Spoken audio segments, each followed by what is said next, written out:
Okay, we should good. Okay, hello and welcome to our case consultation, or it's more like an informational webinar covering the administrative duties and responsibilities of being a North Carolina provider with the North Carolina Problem Gambling Helpline. My name is Robbie Fuquay, and I'm going to be your host, or just one of them, one of the facilitators for today's session. And for today's call, I have 4 additional folks with me today from Morneau Chappelle presenting on today's topic. Some of our presenting members you definitely know, maybe a couple you do not. Starting from the top, I'm Robbie Fuquay, and I'm the Training and Program Manager for our Responsible Gambling Department. You know Ashley Trantham, of course. She's our former Prevention Coordinator for North Carolina. She is now the Senior Manager for our department. Aaron Stevens, you might know from presenting on former case consultations, I think a couple years back, right, Aaron? With Elizabeth and with Matt McCurry sometimes. He is now serves as one of our 2 clinical managers over our clinical operations management team, along with Mary Barber, who also manages the overall clinical team. And we'd also like to take this opportunity to introduce you to Dr. Dana Laughlin, if you don't already know her, as our clinical supervisor of our Gambling Helpline and Gambling Helpline programs, which includes North Carolina. So before I hand it over to Ashley and the rest of our folks, I'd like to provide just a quick, friendly reminder and review of the structure of our call today, which we'll be conducting pretty much in the same fashion as we always have in the past. The first 30 or 40 minutes will be dedicated to presenting the information, and then we'll use the remainder of the hour for a question, answer, and discussion.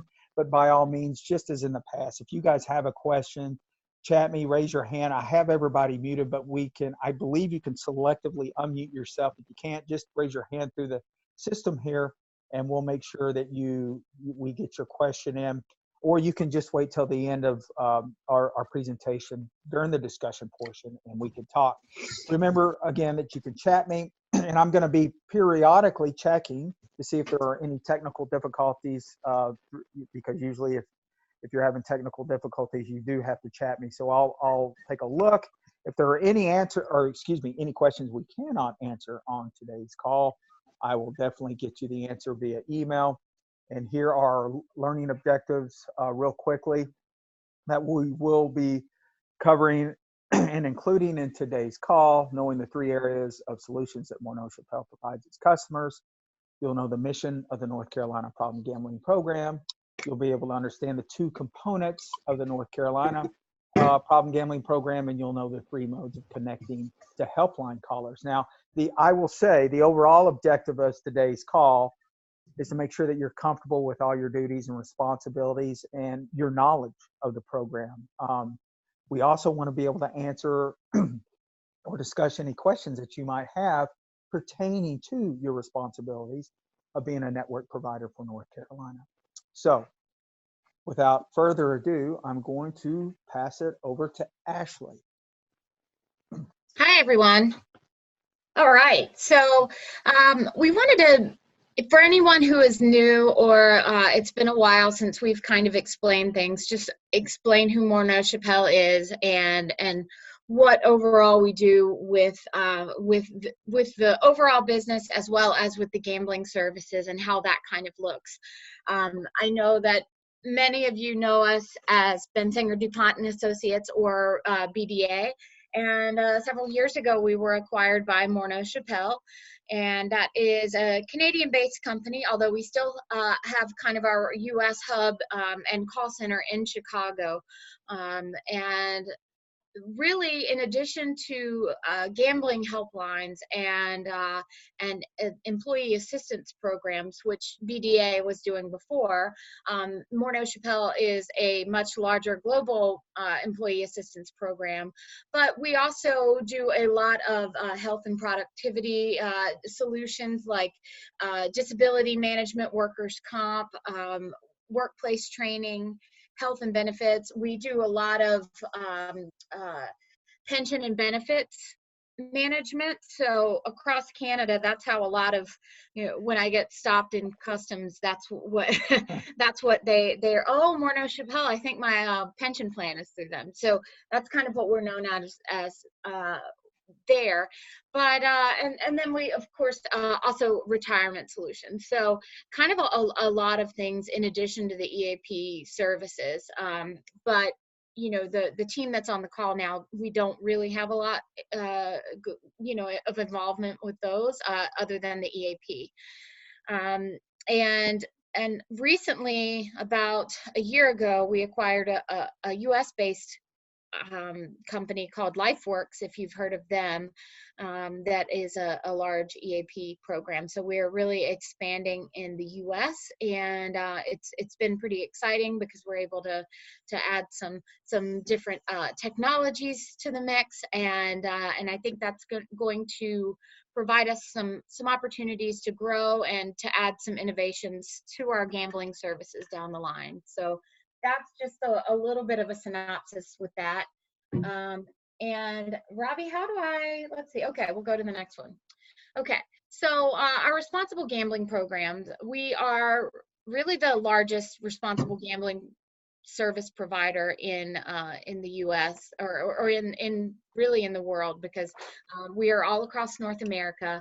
We of course have the helplines that you're aware of, and we'll show a map in just a second. But we have the Call to Change phone-based program, which we offer in North Carolina, as well as of course the employee assistance programs for responsible that include responsible gambling. So we provide for some casinos EAP services, because there is definitely the responsible gambling aspect of that. We provide program administration, and prevention and public awareness programs. So for the program administration, that is how you bill Morneau Chappelle, and we manage the billing and the payments for the state of North Carolina. That's a little bit different from how other states do it, where the provider networks would bill the state directly and wait for that. North Carolina is pretty innovative in that, because especially now that we've been able to process payments pretty soon after we receive on a monthly basis, and we don't have to wait for the state to pay us first. We're able to get those payments out a lot more quickly, and so that is it allows some efficiency in the process. And please let me know when we open it up to questions if you have any questions about kind of the timelines. We will be walking through those though. And then the clinical and responsible gambling training, of course, you're all familiar because you've been through the SureBet series and of course some webinars, and some of you have been to the summer school program. And that is a lot of what we do. Robbie also does a lot of training work in the state of Illinois. He does the kind of the SureBet series, but he's been doing them in all together in a 5-day training. We're kind of condensing that into a 4-day training. That's like a SureBet 1 and 2. But between these two states, he stays pretty busy, and then also does some webinar work with the state of California. And finally, he's done some responsible gambling training with the state of Mississippi, where he travels to different casinos and talks with their casino staff on responsible gambling and problem gambling and resources available, and that's a really good service. And then lastly, just to kind of keep you up to date on what's going on with the responsible gambling world, we also offer staffing for responsible gambling information centers, RGICs or RGRCs, resource centers. And these are in 3 provinces, which we can show you on the next map, if you don't mind skipping. Sure. Yeah, so these are what they look like. It's kind of a kiosk. It's right on the casino floor, and it's a responsible gambling center. And so we have Morneau Chappelle staff that staff these almost full-time, about 18 hours a day. And they have really helpful tools that can show them things like a slot machine simulator that shows the random number generator, so they can kind of dispel the fallacy about the slot machine being due, or it's kind of a conveyor belt and don't step away from the slot machine because it's due, that kind of thing. Also, they can share with them some useful tips on how to set budgets. And one of the tools that they've found has been really useful has been a responsible gambling kind of tracking tool, where the players can actually keep track of their wins and losses as well as time spent. And she said that one has been really popular with their poker players, because one of the things that really surprised them was the amount of time that they were spending, and more so than the money. And so they were starting to be more cognizant of that, and they would come back and get more brochures so they can fill them in. So they actually started printing inserts so that they would have more pages of the tracker. So little tools like that can really help some of the more frequent players before they actually have a problem. And that's really the direction that Canada's gone in, as well as the state of Massachusetts also uses a program like this. They have a branded tool from the British Columbia Lottery Corporation called GameSense, and so they've purchased that brand, and so they're just called GameSense Information Centers. But they also have a program called Play My Way, that allows the players to go up to a kiosk and insert their player card, and they can set a money and time limit.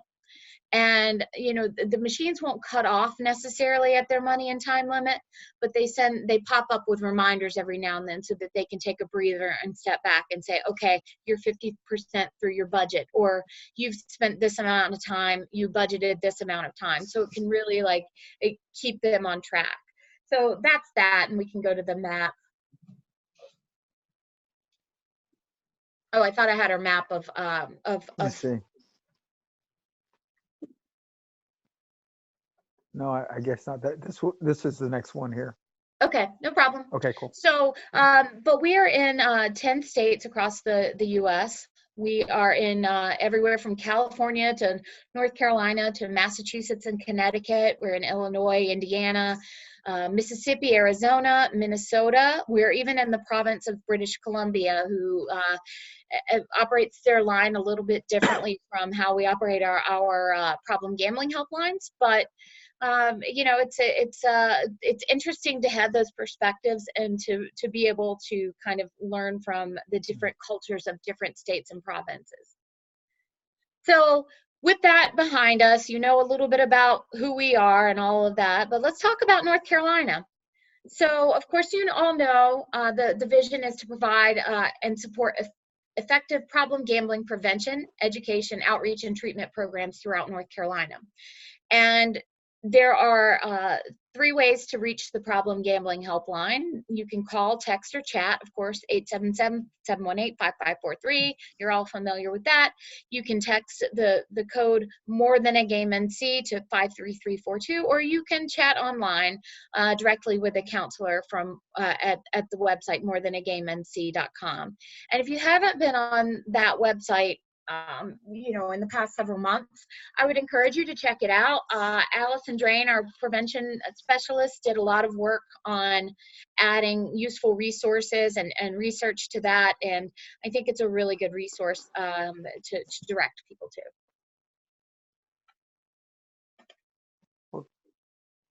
Sorry. Okay, so there we are. We have, of course, the toll-free helpline. It's answered 24/7, 365 days a year. Yes, it's in Chicago, and they may not have hurricanes like us, but they do have snowstorms. But we are open regardless, rain, sleet, or snow. And they are all master degree therapists that answer the calls, and we also have an ability, if there was an issue, we have an ability for counselors to answer remotely, so that no call is left unanswered, and no caller is left unhelped. Of course, we have over 70 of you providers throughout the state, and you can receive at first approval for 7 sessions, and then you can contact Dr. Dana for approval for an additional 5. And, if there's a severe case that you think that they need a little bit more, a few more sessions, Smithworth, the program administrator, is generally pretty flexible with that. So if there's someone that you think can use some additional time, please don't hesitate to reach out. We will check with her just as a formality, but she is generally all in favor of getting people help. And we'll talk about the call volumes, but you may realize that your referrals are down from a few years ago, and call volumes have been down. So if there is someone that needs to use the state funding for additional sessions, she's usually in agreement. So the Call to Change program is a 5-session model. It's completed telephonically. We have a special team that's dedicated to Call to Change, and they schedule sessions after, just like you would in an in-person session. They have no-show rates, kind of like you see with the gamblers, but we try to continue to follow up with them. And this is really for maybe a language barrier, a transportation barrier, or if they're resistant to face-to-face treatment. And the program really follows the UCLA Freedom from Problem Gambling Workbook, which is a really great resource. And they're always, the California program is always working to update them and the workbooks and to keep them fresh. So of course, the outreach element, we want to make sure that all providers are screening for gambling problems. Many of you from your first sure bet probably remember if you weren't screening for gambling problems, I'm guessing you started just realizing the comorbidities and how easy it is to hide. And we are also trying to work with other professions, primary care and nurses and the substance abuse treatment clinics and other prison systems and those kinds of things to implement screening at all kinds of levels. And then of course the outreach, we also want to promote the helpline and the services available. And the no cost treatment, of course, you are very, very aware of those, and of course the minimal intervention program, that is the Call to Change.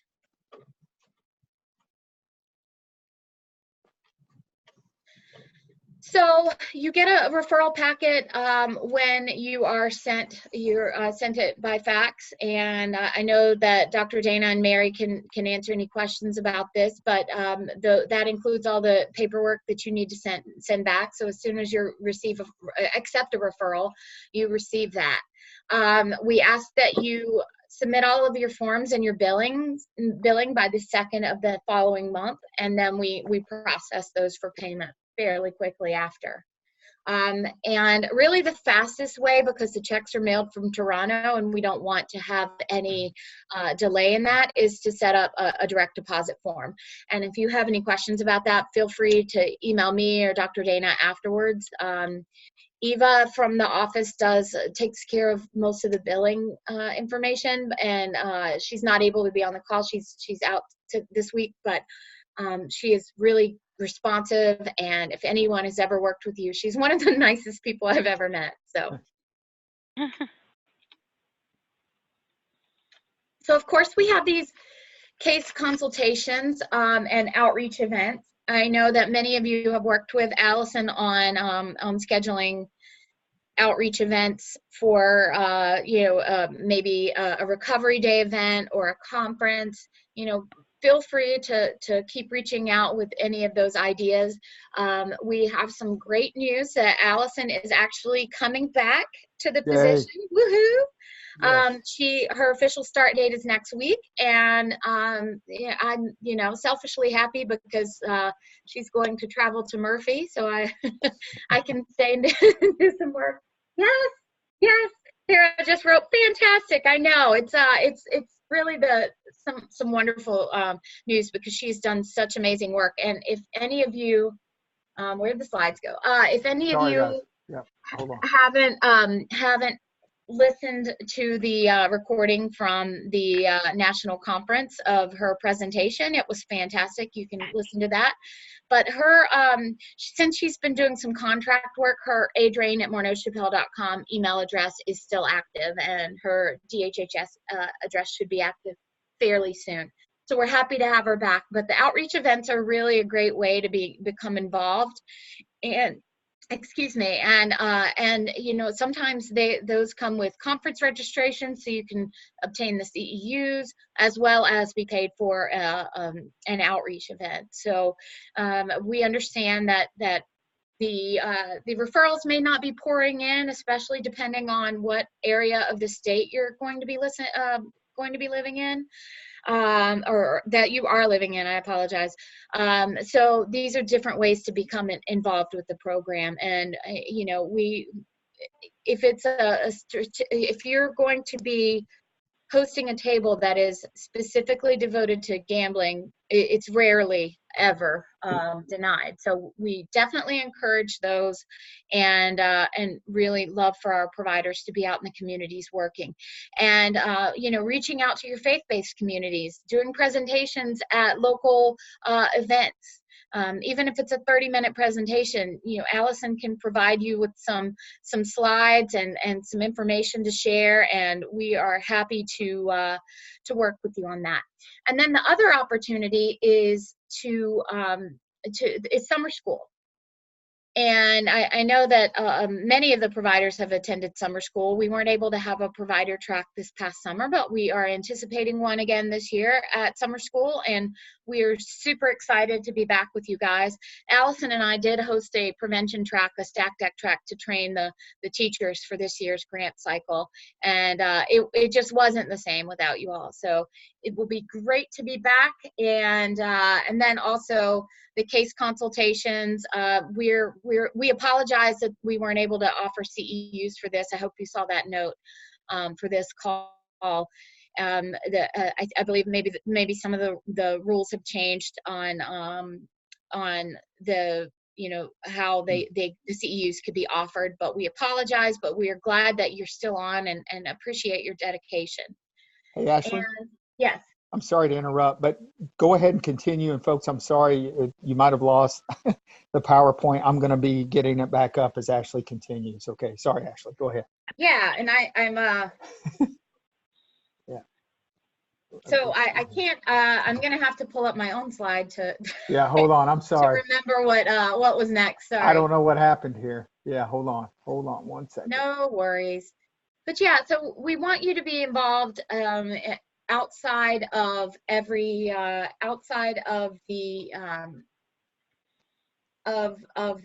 case consultations, and or outside of actual treatment of the of the referrals, and we were always open to suggestions for things to add. So I've got mine up, and I can now remember my talking points. Sorry. So no problem. Sherbet trainings, we're going to, I know we had the summit last year, and that was a huge success. If you ever, if we have another one next year, you should definitely plan to come. Not in 2020, sorry, in 2021.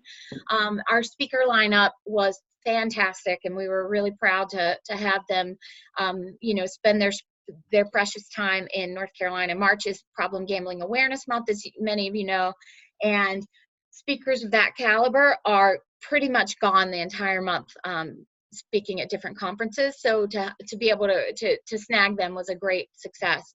And actually, if anyone heard Dan Trillaro from the New Jersey Council on Problem Gambling speak about sports betting, he was amazing. He's going to be speaking at this year's winter school in February. So mark your calendars. It's mid-February in Greensboro.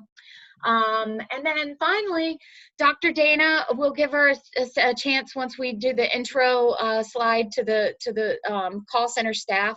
We'll give her a chance to introduce herself, but she's the gambling clinical supervisor, so she's your main point of contact. And there's her her email address is blaughlin at morneauchappelle.com.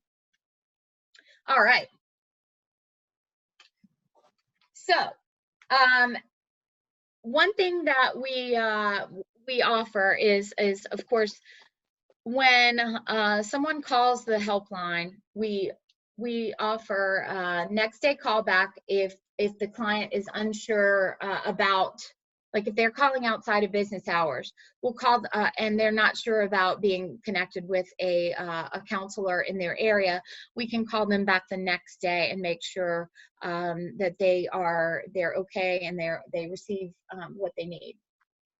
And then the helpline counselors contact you, of course, and set you up with the appropriate paperwork for your client.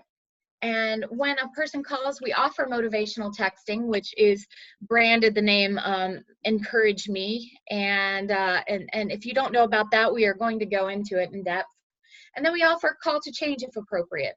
And we'll talk a little bit about, when it's appropriate for that. But then we also have a QA follow-up that I'm going to let Mary or Dr. Dana address now.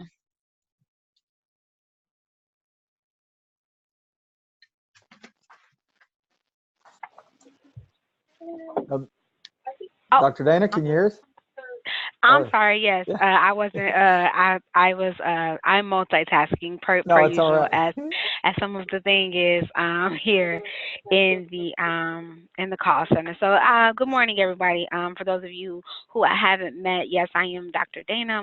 I'm the gambling supervisor here over at Morneau Chappelle in the Chicago office. So I believe that you wanted me to talk about QA.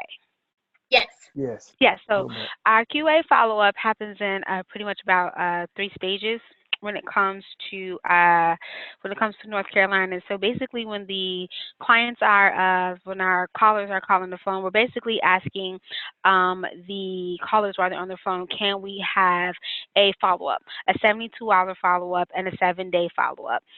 So basically, that is just to say that we can make sure that we are making sure that we're getting our callers connected, whether that was a face-to-face referral or whether that was a C2C referral. We have a case manager and another counselor that I work with, in addition to Robbie, that kind of helps us get, making sure that our quality assurance is met, making sure that we are, like I said, just getting our clients connected as soon as possible. We understand that when they are calling the gambling helpline, some of them are in, dire need, some of them are maybe in crisis, some of them may be in those stages of pre-contemplation or contemplation. Some of them are at preparation. They're just ready to kind of go ahead and get things started. Some of them may be at maintenance. So the goal of quality assurance is, again, just to make sure that we are taking our part, taking care of it, following up with our providers to make sure that paperwork was mailed, appropriately in time, and did the treatment provider, and making sure that, the providers actually got in contact with the client. Did you make an appointment with them? Were you able to leave a message with them with the return call to schedule an appointment? And we also kind of get some of our callers' feedback on if they didn't choose to make an appointment with the provider, why not?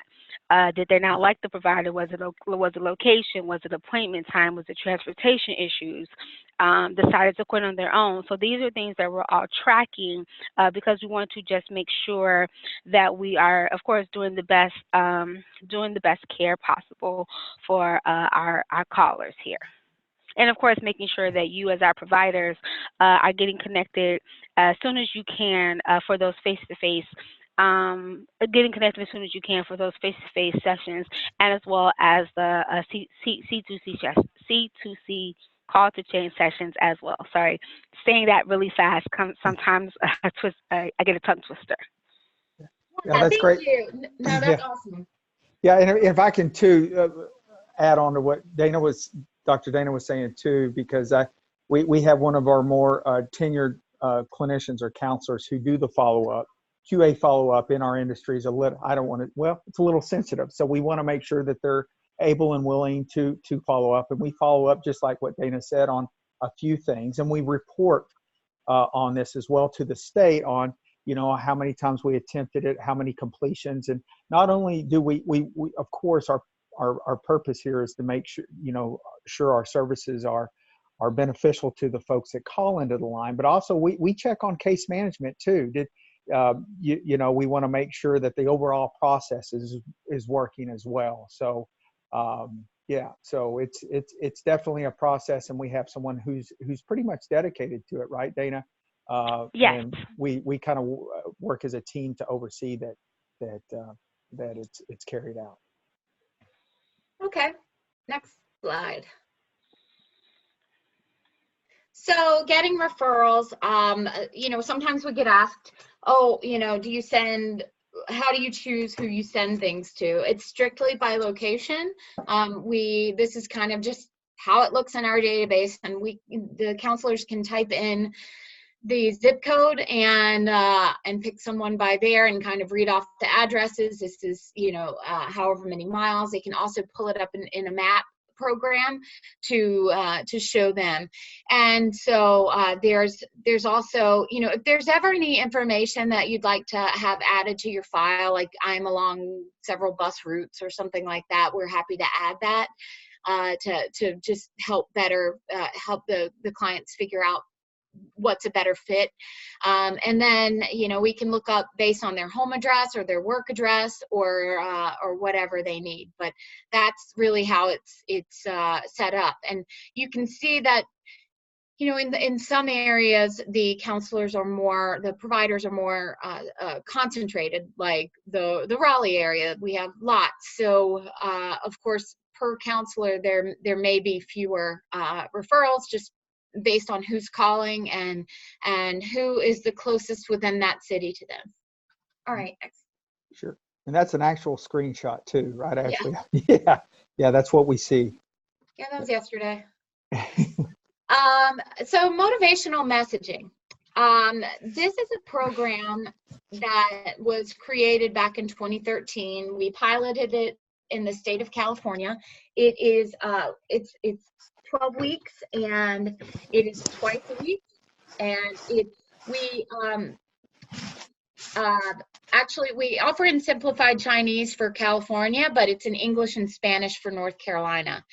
And we also added I hear some rustling. We also added some the text for affected individuals, so the loved ones of problem gamblers or the concerned others of problem gamblers, which is a really great offering them. And what the messages do, they're not in lieu of treatment, and there are kind of a tool in addition to treatment. And people have really felt like they're getting kind of a check-in and kind of a pep talk midweek. So we can go to the slide. And the reason this came about was because of successful successful texting campaigns within healthcare. It's been used with smoking cessation, medication management for diabetes, and adherence to meds, and also for weight loss. So just kind of an incremental reminder. Next. So we think about how we access technology now. And if you were to guess, you know, type it in your window, what you think the baby boomers would use if they needed to look up something about healthcare and seek information.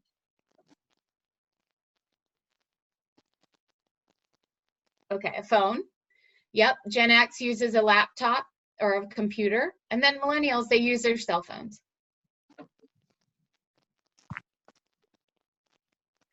And texting works because of the increased awareness of the problem.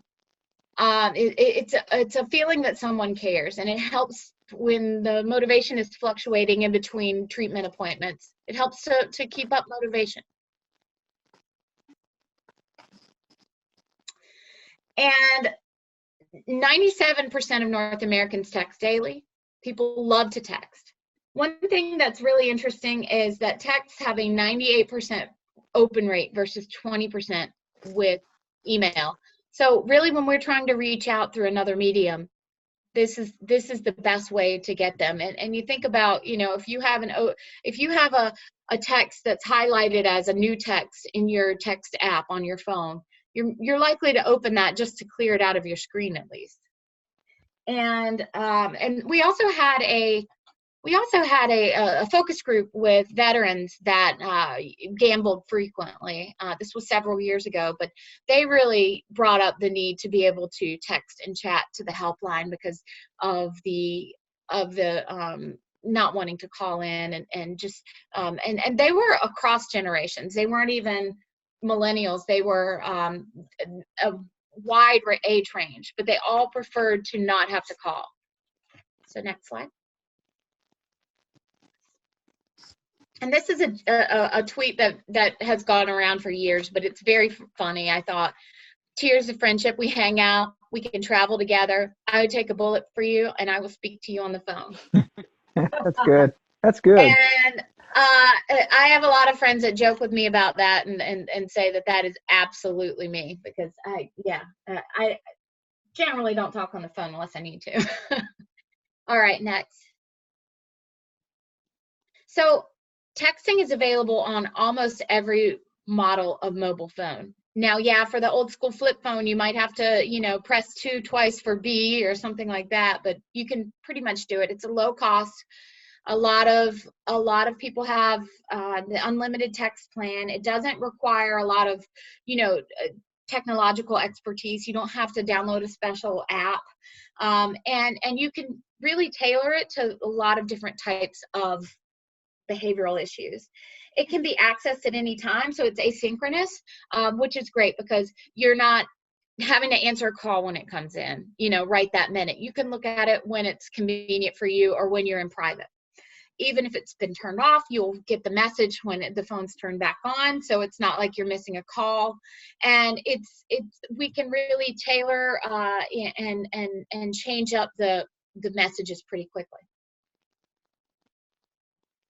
Now, there are some limitations. You know, there's literacy, so we have to be really careful with not using huge words that could turn people off with literacy issues. You do require a mobile phone, and that, you know, if there are financial issues or the phone is lost or stolen, of course, then that's not going to be helpful. We have a limited character length. When we introduce Aaron, many of you probably know him, but he actually helped create this texting program and write the script for it. Some people consider it intrusive. You know, I think we're at this point so used to, though, getting sale texts, and, you know, Bed Bath & Beyond is just hitting me up every day, you know, so it's kind of part of life now, but it is difficult to personalize because it is a like kind of mass communication that goes out to the numbers. There are concerns about privacy because, you know, someone could look over your shoulder and read, but we do try to tell callers to have some kind of code on their phone, some kind of lock. And many people consider texting and chatting actually more private because they don't have to worry about someone overhearing them speaking to someone on the helpline. So, and these are just some examples of the texts. We base them on, there are different sets based on the caller's stage of change. So if they're in contemplation, considering changing your thoughts from I have to stop gambling to I want to stop gambling, or all the way to action. Today is a day to be good to yourself. Take a walk, enjoy the warmth of the sun, or give yourself the gift of feeling good about managing your gambling. So they're very positive and, you know, not accusatory, but they are kind of giving them a boost throughout the week. And just thinking about, you know, we talked about how call volumes are declining. This is across every state we work with and across across every state, really in the country, because we work, I'm on the Helpline committee for the National Council on Problem Gambling, and that's what we talk about every single time we meet is why are calls going down. But we need to also look at it like we've typically looked at it as intakes versus non-intakes, which are calls versus or calls that need counseling versus non-intake calls, and so yeah, but we need to look at the multi-channel access and consider things as engagement. So with the texting program, there's only a 7.2% opt-out rate with our study. Most were opting out at week 2, and so we looked at week 2 messages and what was it about, and why were they opting out at this point.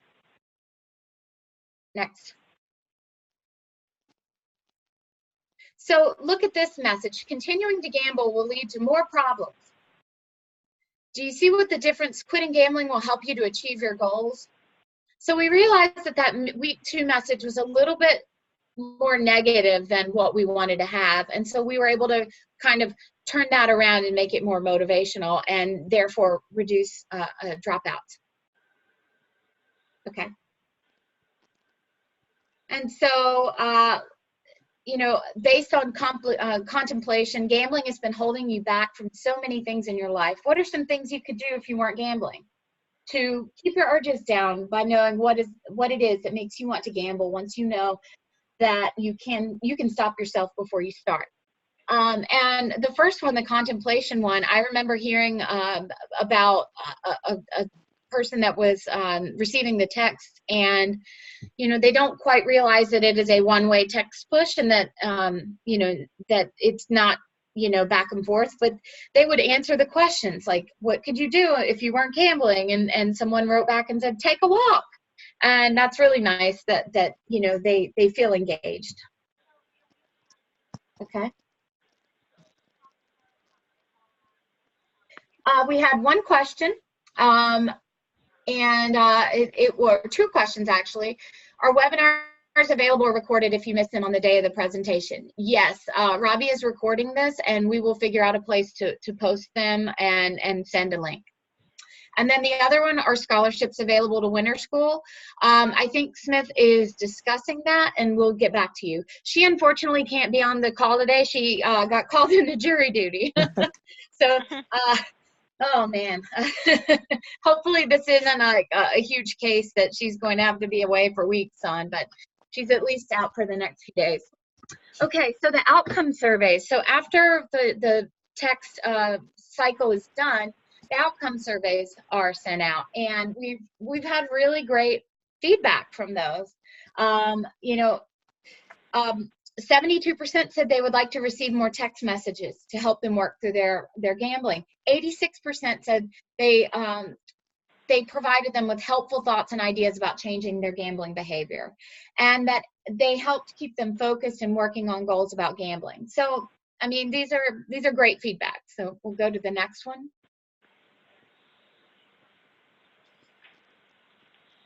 And these are really helpful. You can just put them all up. So the text messages felt like a sign to help me quit it. It made me think about stopping. Of course, they're not all, roses, coming up roses. The counseling is helping more than the text messages. Just read them once or twice and deleted them, and that's fine. That's what you expect from any gambling. But this person said they had not gambled since calling the helpline, and that the texts were great reinforcements.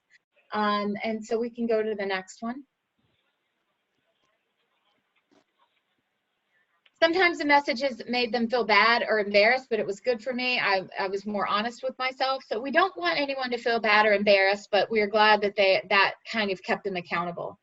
And so we do have a message on the text where they can text the code and text with the counselor due to this feedback, that they wish that they could text directly with a counselor from those. they would like to receive more messages. You know, we can always sign someone back up or change their, or set them up based on their new stage of change. We just need verbal approval from them. And then their therapist has helped them make serious changes, and they'd like to be able to text back and be more interactive. So these are really good feedback that we can take and you know, move forward and enhance things with. This is just a quick synopsis of the overall intake or clinical calls from 2013. You see there was a lot in 2014. It started tapering down every year, and so I think this is the okay. Can we skip this? Sure. We're going to skip this one too. Okay. Skip. I think that's it. Yep. Yep. I'm going Cool. to send you the slides that I sent before, so you can put those up. Okay. Because those are not our slides. So one of the things that we want to look at are engagement. And so are you able to turn the controls over to me? Yeah, let me see. Hold on. Try now, Ashley. See if you can do it. Okay. Can you? Hang on. Okay.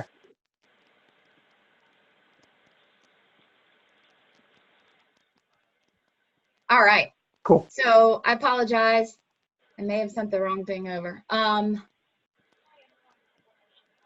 So we're going to go to, I wanted to walk you through the helpline process and also make sure that you got to meet Mary, Aaron, and Dr. Dana and see what they look like. Mary, many of you may have worked with previously because she's worked on the helpline for many years. So Mary, say hi and tell a little bit about what you do. Oh, sure. So, yeah, I've worked here for 11 years. I'm a licensed clinical professional counselor. I did start out as a counselor on the lines, so took many a call back in the day, and now I am managing the call center from the clinical perspective, so making sure everyone gets the training that they need and that they're answering the calls the way that they should. And yeah, that's it. Yeah, and Aaron, you all may recognize because maybe you've been in one of his SureBet trainings. He's been in North Carolina quite a bit. He's actually taught at 2 separate summer schools. He was on the prevention track with me, but he's also taught many webinars and SureBet training. So Aaron, if you want to tell, he's actually the operations manager, and works on kind of the more technical side of things. Yeah. Again, my name is Aaron Stevens. I've been with Warner Health for about 6 years now.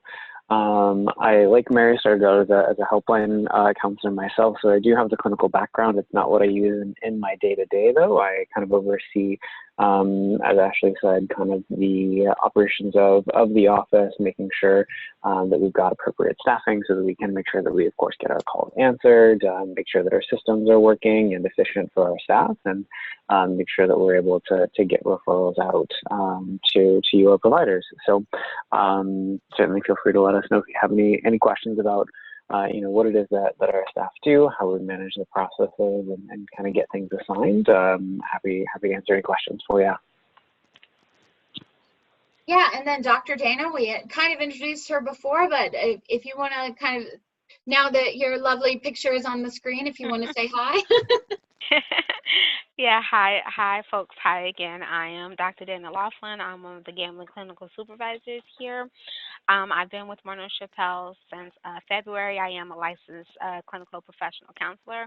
And what kind of my role is here is to, in conjunction with Mary and Aaron, I just kind of make sure that I am training the counselors on how to take the gambling calls, making sure that they are aware of any gambling trainings that we have.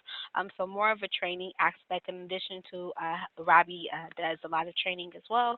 So my job is basically, making sure that the counselors have what they need so that when the callers call in, we are appropriately doing our intakes correctly, engaging in an appropriate clinical conversation and clinical interview in order to be able to get the things that we need and be able to, of course, provide in-moment support for the callers. Because as I've mentioned, we all know that when they call, that some of them, like I said, are in despair, distress. Some of them just want information. So my job has been to do that. And I think, Robbie, you have a question on the screen. Elizabeth raised her hand. I saw that too. Do you want me to unmute everybody? Ashley, are you ready for that, or? Well, Or do you want to hold on? Let Elizabeth ask her question, and then we'll go through the call flow process. And I apologize, everyone. I just flew in from Michigan last night. I may have sent Robbie. I think I sent Robbie the wrong slide, attached the wrong slide. So I might have pulled up the wrong one too. A couple of slides weren't on here, so I apologize.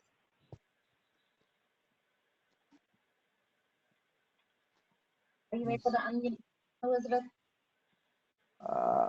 So Elizabeth, that was a mistake. Didn't mean to raise my hand.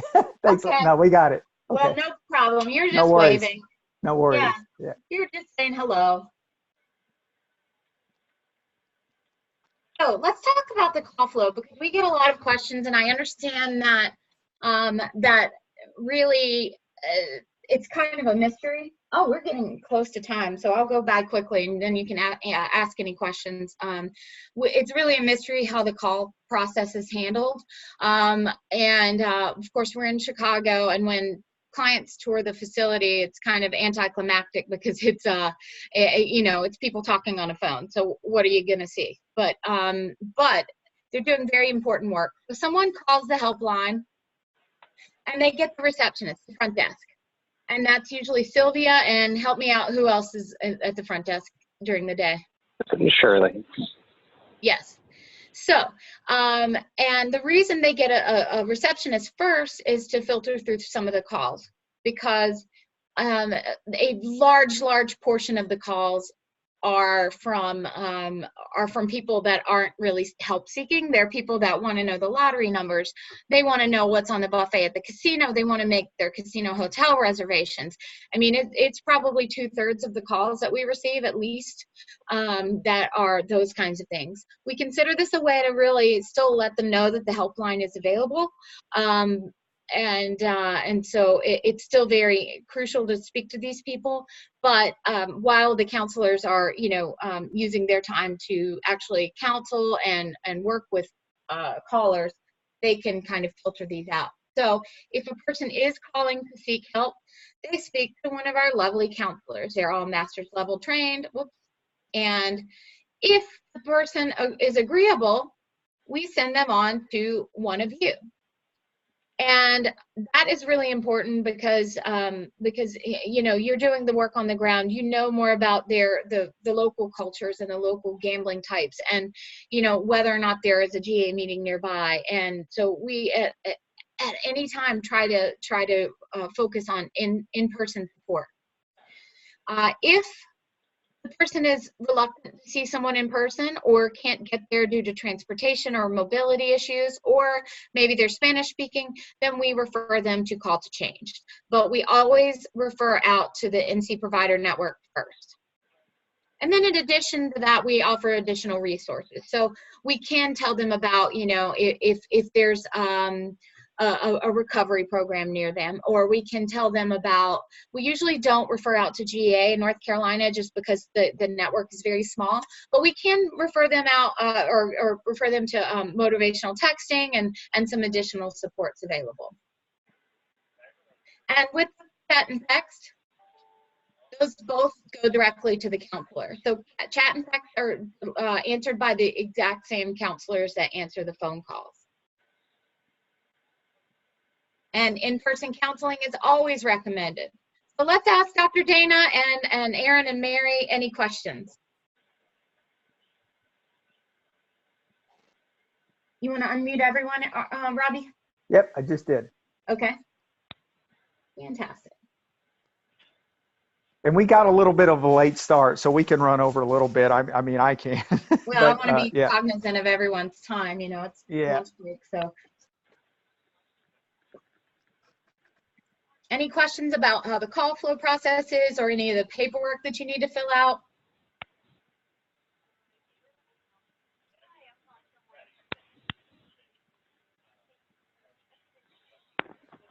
Okay, and then that's how our North Carolina screen is. Goes by county. And then I just want to show you, since I sent the wrong version, our more updated call volume information.